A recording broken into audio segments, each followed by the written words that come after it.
Trill Talk, no pill talk, man. It's going down. What's good? It's your boy, Mr. Trill Talk, no pill talk. In here with Timothy Marley. What's good, man? Free Lunch Records. My nigga Lee. What's up, man? What's good, man? Shit, chillin', man. What's the word? Shit, chillin', man. You just dropped that project, man. Yeah, Life of Time Volume 3, Yeah, man. man. We gonna talk about that in a little bit right now. Just give the people a rundown where you came from, how you got into the whole entertainment business, like, cause you know before you start rapping, you was doing other stuff too. So. Oh yeah, man. I'm Timothy Marley, ladies and gentlemen, from Tyler, Texas, North Tyler specifically. Independent artist, Free Lunch Records. Started rapping out of a form of therapy, right? So COVID hit. Had a lot of weird shit going on.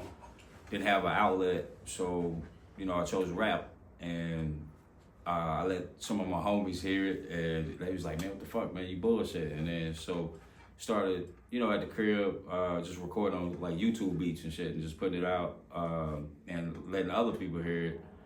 And we went from there, man. And I just started building. Got on an app called Clubhouse. I don't know if the world.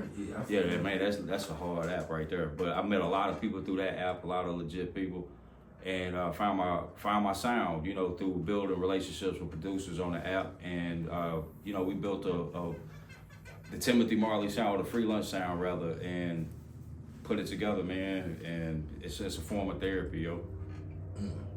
So what was the first song that you recorded when you was rapping? Oh shit, well, I don't know the name of it, but it was a song I did at my partner Noonie crib, and it was just some rap shit. I don't even remember the verse, but I said some shit about some shit off for boys in the hood. That's the only thing I remember. Smoke a lot of weed, man. So what you saying that you smoke a lot of weed? Okay, so your brand and your whole like the whole thing with you rapping and stuff, it's kind of like the stoner stuff. Like I'm gonna say it's stoner, but I'm saying it's more. What you call that music, man? Like Larry June, Currency. Wouldn't it be like stoner kind of stoner? I mean, I can see that. Yeah, like I would say like more of a California kind of like. Well, I say more mellow, more laid back. Mellow, laid back. I mean, I am from the South, so it is musically inclined, so to speak. It does have the elements. I love the fuck out of a fucking saxophone, or guitar, or a fucking piano, bro. It's just something about them. You got a lot of live music in your shit. Yeah, like 2 or 3 records was produced live. Shout out to K-Dub out of Memphis. He did 40 Frames featuring Xena. Or Godzilla. Yeah, it was a live record. Cherry Wine. Let's start with Cherry Wine. Okay.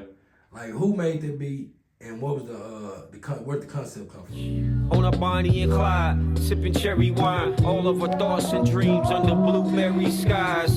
State of mind, parked on Lover's Lane. Moet for the champagne to ease the stress from this campaign. And that was, I think that was my partner Spy Udo that made that beat.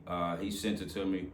Or rather, I went to his website and found it. That was when I was searching YouTube for beats, and I found it, and I was like, man, let me take this shit seriously. So I reached out through the website, and it was just it was an outlet. Like, I mean, that was a form of therapy. That song came by just going through, just life, man, pressures of life, and that was a record that, when I heard the instrumental, I had to write something to it, and the outcome was that record. And it was, just bits and pieces of my life over a dope ass beat, bro. So, how would you say, would that be one of your most streamed songs? Yeah, man, that song still gets streamed, bro. That song still get 1,600 streams a week. We picking up new fans from across the world from that record, which is What was the time when you heard somebody say something you was like, damn, they really listened to this motherfucker? Man, what was something that made you feel like that? It was when I started getting comments on social, specifically YouTube, when I put the record out, put the video out for the record rather, and I would get comments from people that I don't know, and they would be like, man, this is a hard record. And then I start seeing females specifically, post me in stories and shit. They just vibing out to the record, and then just when I perform the record, that's one of the songs I gotta perform is Cherry Wine, and people know the song. Like I did it. Shout out to Chuzu. Chuzu actually mixed Volume 3. I don't want to forget to shout him out, but I performed at the Valley Blues. It was like some karaoke shit, and it was like right when the record came out, and he gave me an opportunity to perform that song, and I got up there, and you know, people knew who I was because I'm from fucking Thailand and shit, and so, but people was like, damn, this nigga rap, and it was like, yeah, bro, I rap, you know, so I got up there and performed the record, and as soon as that motherfucker came on, people stopped doing what they was doing. You know, niggas was shooting pool, they stopped, look, niggas at the bar, look, you know what I'm saying? My nigga LA looked, he was at the door and shit, that nigga looked. And I started rapping, and at the end of the record, you know, I walked off the stage, niggas was quiet. It's always that reaction when I do that record, nigga, because I think it take the energy, it don't take the energy out the room, but it do something to people when they hear that record. And, you know, I got off stage, and it was this chick, well, not chick, but it was a girl walked up to me, and she was like, man, that song right there that's the one, like that. And I ain't know this girl saved my life. And not only that, they played it on Sway in the Morning. And my nigga B-Tip, shout out to B-Tip, he a DJ, legendary DJ out of Long Beach. And he played it on a mix on Sway in the Morning. And Sway even commented on the record. And it was like, damn, dude. Like, I learned then, though, that, you know, music affects people. Yeah. And, you know, that's just one of them records that, you know, has that type of effect on people. You got into the music stuff, but you also at one point had your own store, like a sneaker store. Yeah. What was it called? Fresh Press Sneakers. Okay, so what happened with that? Man, what was the transition like? Like, tell me how that came about and the transition from that to the music. Well, sneakers, Fresh Press Sneakers, man, started out with 4 pairs of Yeezys and a dream, and you know, people thought I was crazy at the time too. I got fired from a job that I will. You know, the corporation shall remain nameless, so to speak. Yeah. But, you know, it started with 4 pairs of Yeezys and a dream. Kanye on some other shit right now, but fuck it. I sold the sneakers, and I was like, man, fuck it. This is what I want to do. So, you know, I built a concept.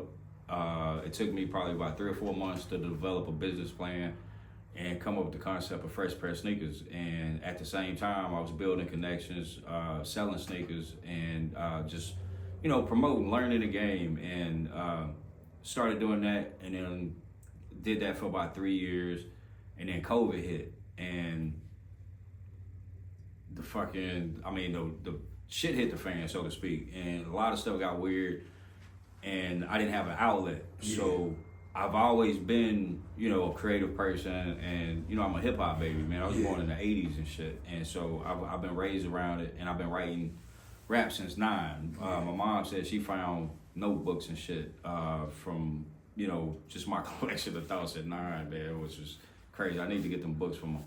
But, you know, it was an outlet, and that's basically where, you know, Timothy Marley was born, man. And actually it was born before that, before the store. A lot of weird shit going on in my life, and it was just an outlet. And you know, I came up with the moniker Timothy Marley because where did Marley come from? Well, it's an ode to Bob Marley, and plus, you know, I'm 420 friendly and a cannabis connoisseur and advocate, and so that was a play on that, and you know, we here with it, man. Yeah. So the first volume, what was it? Volume 1 first. Yeah, Volume 1, bro. Yeah, this was when the cherry wine was on the shit. No. Volume 1 came on that Piff. So that was Volume 2. Yeah, Volume 2 came out, had cherry wine. So, damn, that Piff been gone for a while, though. Yeah, it's on their archive, though. It's still online, bro. Yeah, that bitch got 5 stars on that Piff. See, well, I never heard that one.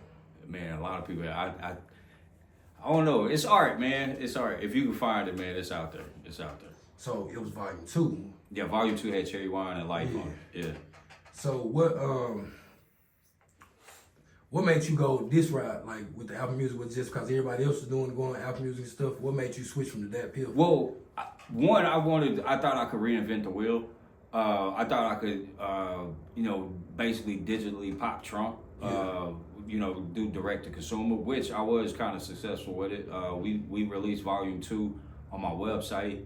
It was Timothy Marley. Well, it still is TimothyMarley.com. I'm getting it back up, but we released it on there, and we did 150 digital downloads at $10 a piece. And I sold merch with it too, and I did drop shipping, so I didn't really touch anything. And it's a cool business concept. I suggest all independent artists look into. You know, direct to consumer is the way to go, but at the same time, what I didn't do is release that on digital platforms because I didn't understand the concept of having that on it. Now, how I look at it is like, yeah, I can make money from streaming, but I look at the streaming part of it as a form of advertising and marketing, right? And then still can direct everybody back to the website to buy some shit. Yeah, I feel you. So, Volume 2, who did most of the production on Volume 2? Man, I got 5 producers over there, man, and they some of the coldest producers and some of the coolest cats I know, man. I got my nigga Rothstein Beats. He's based out of Atlanta. He sits on the Grammy board, man. He produced Double Cup, Testimony, and 6 Piece on the project. I got my partner. He a hating ass nigga though, but he cool to the motherfucker. My nigga Denim Dale out of Texarkana. Yeah, I know. Yeah, he did Emmys, which is my pops is on. I got my pops on Emmys, and then I got my homie Trip, the producer. He did Back on Road and Luna Azul, featuring my nigga KJ out of Center, Texas. Shout out to them, to the homies in Center. And then I got Trip on the beat. He did songs, which starts the album off. Then I got my nigga K-Dub out of Memphis. He did 40 Frames featuring Godzilla. And then last but not least, my nigga Knox out of Memphis. He did Hang On. He did Prayed Up. And I want to say he got one more record on there, man. It lost my mind. But yeah, man, all of them as a whole, I'm not an artist without these niggas, and I fully respect their craft, and it's they bring the Timothy Marley sound, Just being an independent artist, what do you think the hardest thing is for as facilitating like people to get to your music and everything? What's the hardest thing about it right now? I would say just coming up like marketing, man. Not necessarily marketing, but it kind of is marketing because.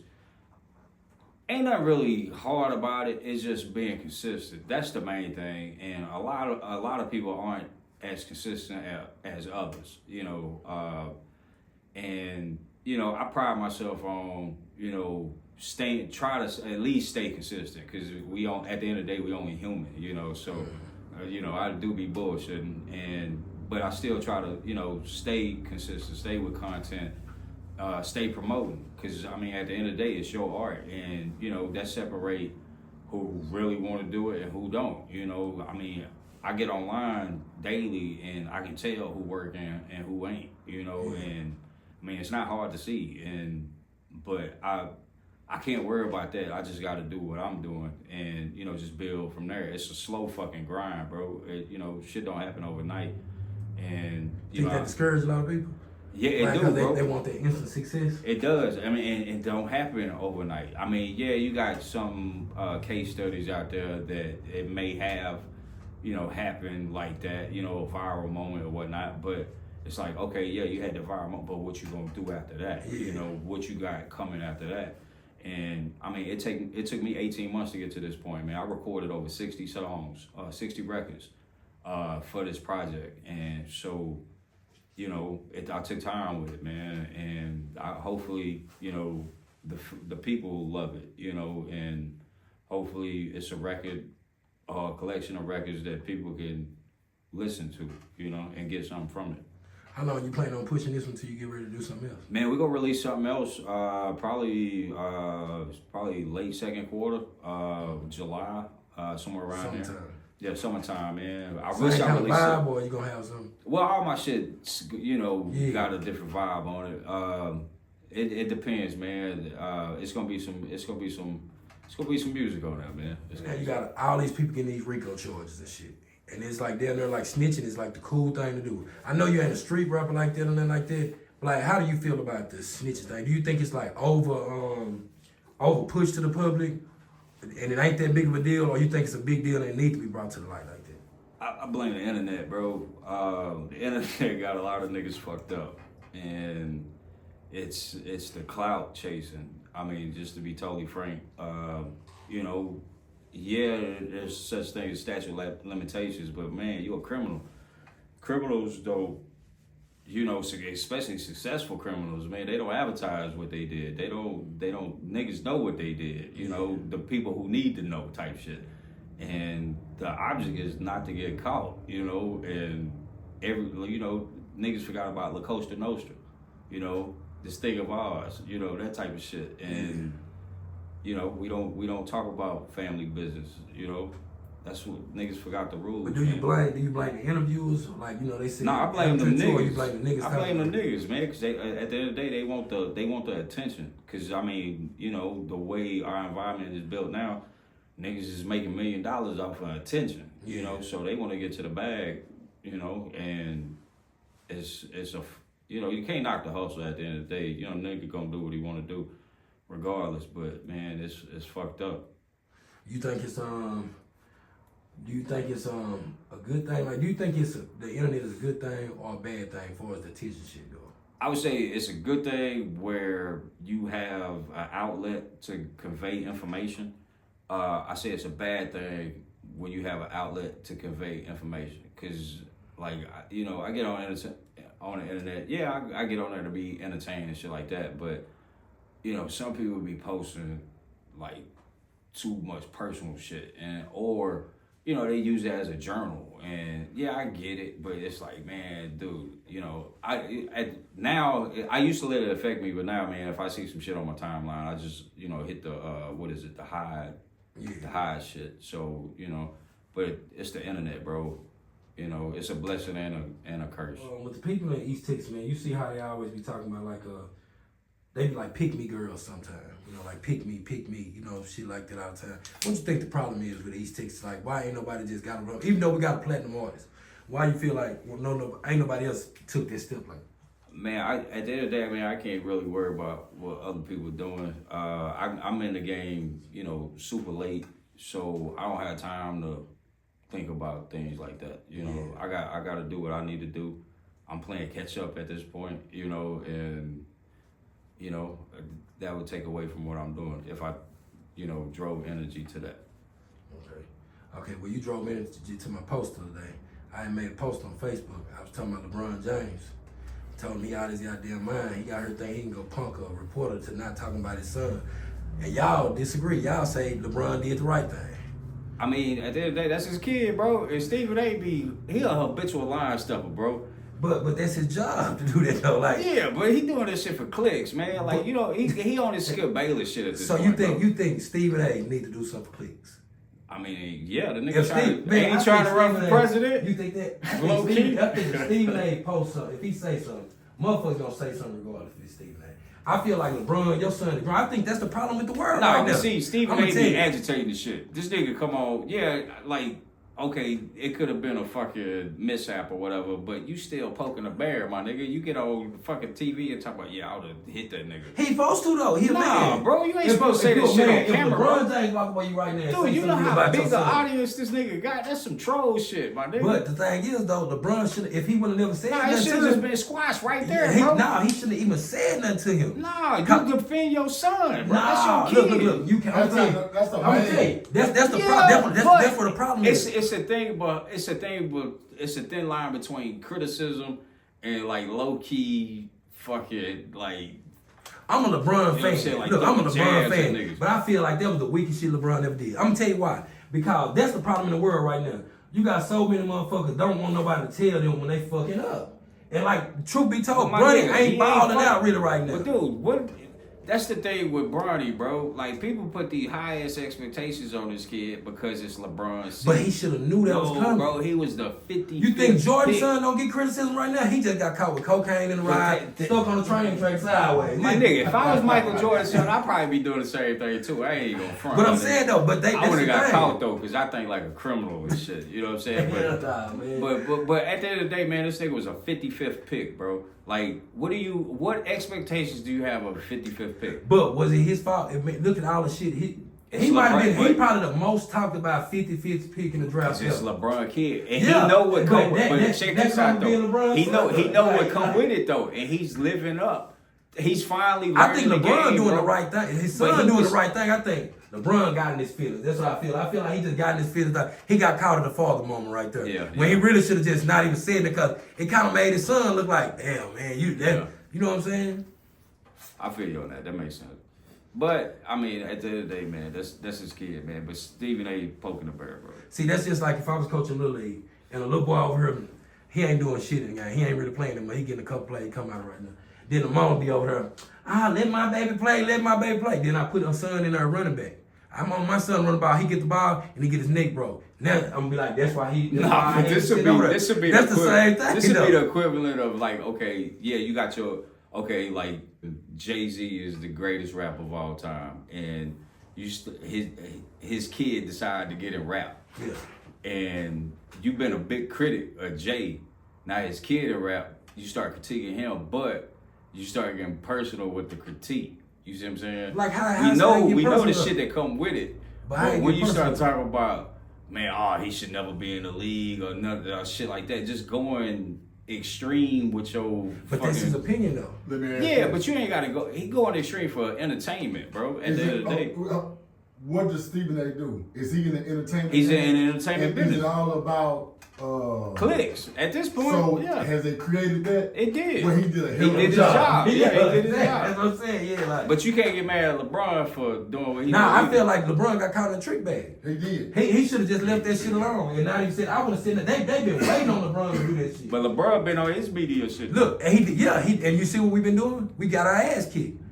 I mean, to the Bulls. Man, they scored 12 goddamn points on him in goddamn like 13 seconds. And all of them was on him, like on LeBron. Hey, man, we conserving our energy for the postseason, baby. We the second seed in the West, my nigga. We got Luka looking like Luka. You know what I'm saying? We looking great out here, man. So, man, you rapping now. Mm-hmm. Give me your top 5 rappers of all time. Alive. No, top 5 alive rappers. I mean, you gotta go. We ain't gonna do the dead rappers because everybody gonna say the same thing. Tupac, Big Al, and shit. So we gonna go top 5 alive. Top 5 alive. Yeah. I say all time alive. It's alive right now. They've been rapping like they ain't gotta be. They can be rapping 1 year if you. It don't matter. I say Jay, Nas. Shit. I mean. Jay, Nas, probably Styles P, Jada, Timothy Martin. So you supposed to be from the South. You put all these motherfucking East Coast dudes on your list. What type of shit about Bun B, Scarface? They cool. They legends in their own right. But you know, at the end of the day, it's my list. You know. So you basically saying you like the East Coast rappers. I'm not saying that. I'm saying that's my list. So you wouldn't put nobody, Kendrick Lamar, you ain't got nobody from the South. K-Dot cool. K-Dot a legend in his own right, but again, at the end of the day, that's my list. You think K-Dot a better artist than Drake? Yes. Okay, tell me why you think that. Just think. Because yes. I'm talking about all around artists. I ain't say rap. I would say yes. I would say yes because K-Dot come off authentic. And I mean, no disrespect to the guy from Toronto, but it don't come off as authentic anymore. I would say that. So you don't think Drake's job is to entertain musically. So you telling me Kendrick can do everything Drake can do? Yeah, but it comes off authentic. He comes. So off you think Kendrick can do everything Drake can do? Yeah, but you think Kendrick can sing? But Kendrick like don't have to do that. Kendrick's not that. No. See, but they two totally different artists. But I'm saying Kendrick sing complete. Who's a more complete artist?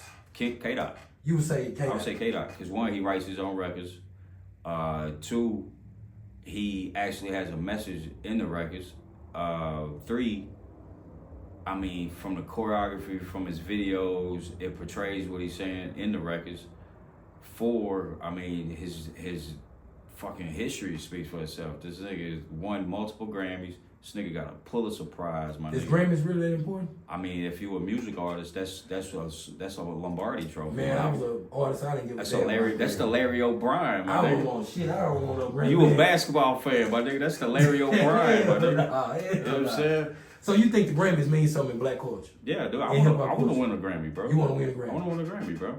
I want to get on stage and shout out the hood and shout out my mom. You know what they say about the people who win them Grammys, don't you? What they say? You gotta You gonna sit on that couch? What couch? Shit. No Diddy. Yeah, you gonna sit on Diddy couch, man. You gotta. Hey man, I go to a Diddy party, but I ain't going to them rooms. So. What you think about the whole Diddy situation? Man, they adults, bro. I ain't gonna front. I've done some wild shit before, bro.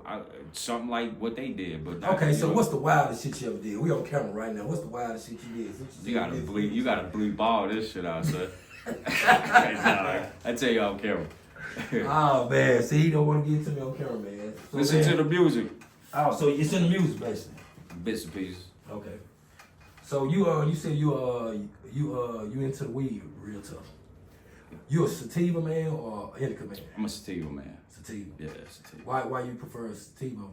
Because it's the energy that I get from it. It keeps me, up. While the indica is more of a body high, and it's like, man, depending on what on the weekends, I'll probably smoke indica, but during the day, or during the week rather, I got a lot of shit going right now, so I prefer sativa.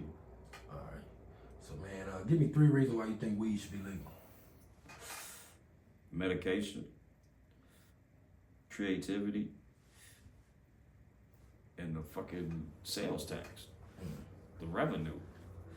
Nigga, you can build schools, all kind of shit, fix the roads, my nigga, fund Medicaid, Medicare, all this shit just off of weed, my nigga. 50 states legalized it, my nigga. Dude, we could clear the debt.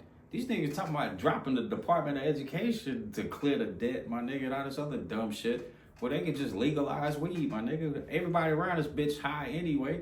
Get these little niggas off these pills, you know what I'm saying? And get these niggas on the green, bro. It's that simple. If they want to get high, bro. Smoke the plant. So what would you say the legal age of weed, to... Do it like alcohol. 21? Yeah, 21. Yeah, 21. You smoked weed before you was 21, though. I did a lot of things before I was 21. Yeah. Just like every other youth in America and around the world, So go back. You was 18 years old. What would you be doing right now on a Saturday night? Getting ready to do on a Saturday night right now. Shit, 18, just came from the mall. You know what I'm saying? Bought me some fake chains out the middle of the mall from Habib and them niggas. Shout out to them niggas. Probably had 3 or 4 of the bitches on, like 20 inches a piece with the big ass pendants. The Nietzsche, not a Nietzsche. I would wear Mark Echo, the Spider-Man joint. You know what I'm saying? The Spider-Man t-shirt, Spider-Man shorts. Nigga, Air Force Ones, you know what I'm saying? I was wearing Air Force Ones back then, bro. And I had a Chevy Nova, my pops fixed it up for me. Put the silver on there with the rainbow flakes, man. I'd be in that bitch and we'd probably be at the movies or something, posted up in the parking lot, some shit like that. Or in the mall parking lot. Or fucking with some bitches in Chapel Hill or some shit. What gives you the creativity that you have, like when it comes to rapping? Like, how do you get in your creative vibe? Besides weed. Besides weed, at this point, I usually write before I even put it to a beat. So I always got my phone out and I'm just writing shit down on my phone. And, it depends on what type of mood I'm in, man. I'll usually listen to about 10 or 11 instrumentals when I'm in a smoking session, especially at the studio. And then I'll pick like 1 or 2 beats and then just go through my phone and just, take the 4 or 8 bars that I wrote and just see how it sounds with those particular beats. And then if it sounds cool, then I build on that. Mm. So you do the YouTube beats or you? Hell no. At this point, man, I got, again, them 5 producers that's family that I told you about probably 20, 30 minutes ago.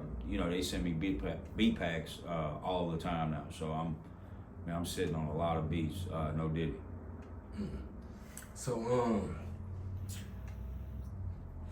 when do you think we will get some visuals from this last project? Man, we got a couple visuals out now, man. We got some content out. We got some content for Double Cup. It's habitually criminal, tailored like the scenes in my suit. For the niggas fiending for that truth.